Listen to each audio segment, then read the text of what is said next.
Hey, what's up everybody? So we've got another fiberglass crack repair here, and this one looks like it's been done before, but I'm going to use some resin, drill some holes, and use some fiberglass mat to go ahead and take care of this.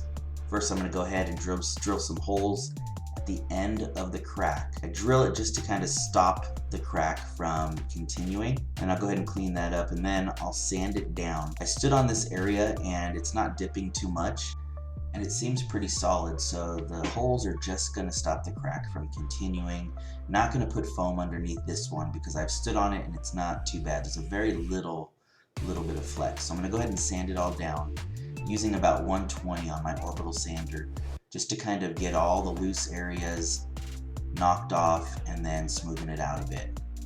So after sanding, I'm going to go ahead and pour some resin down over the crack in the holes. And then I'm going to go ahead and just brush the area, kind of getting it ready, kind of like putting down a little bit of a glue for the mat. And at the same time, once this also hardens, it will reinforce the crack a little bit.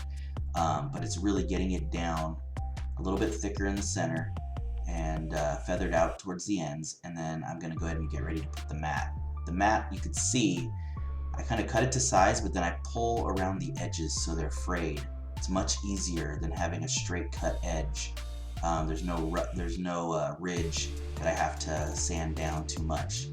And then I'm going to put the resin and spread it with the brush from the center out.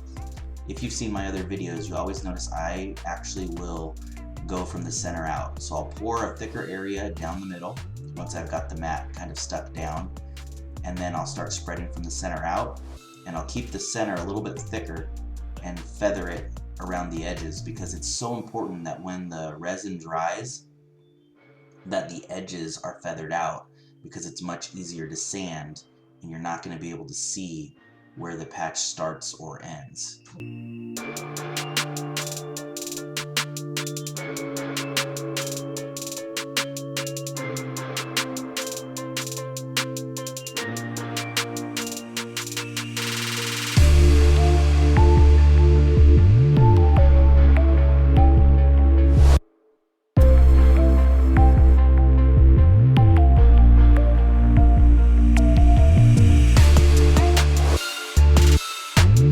Then you've got to make sure you're going to wait for the resin to harden.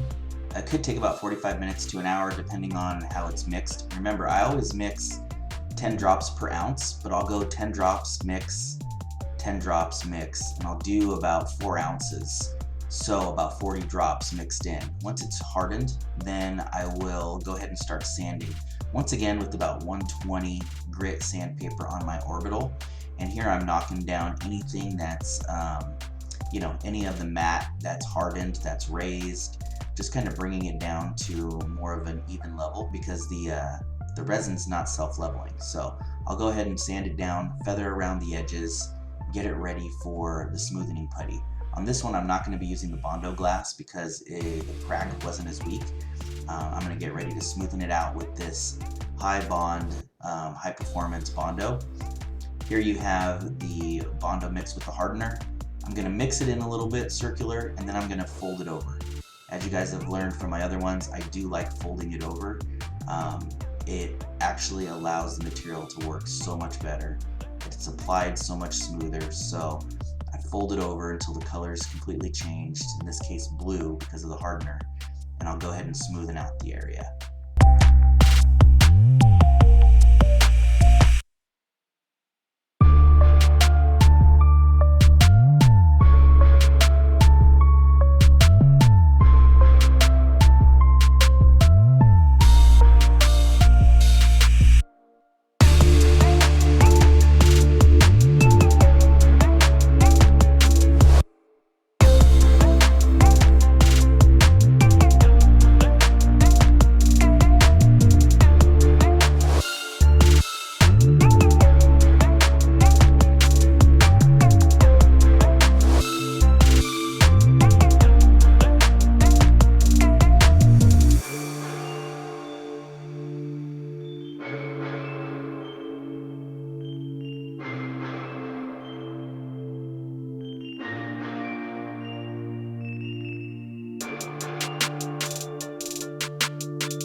So now you're going to see me with the primer can spraying it. I did sand down the area, so I did not show that, but I sanded down the area with about 120 on my orbital and then went back over it with about 220 to 400 to smoothen it out, and then I sprayed the primer.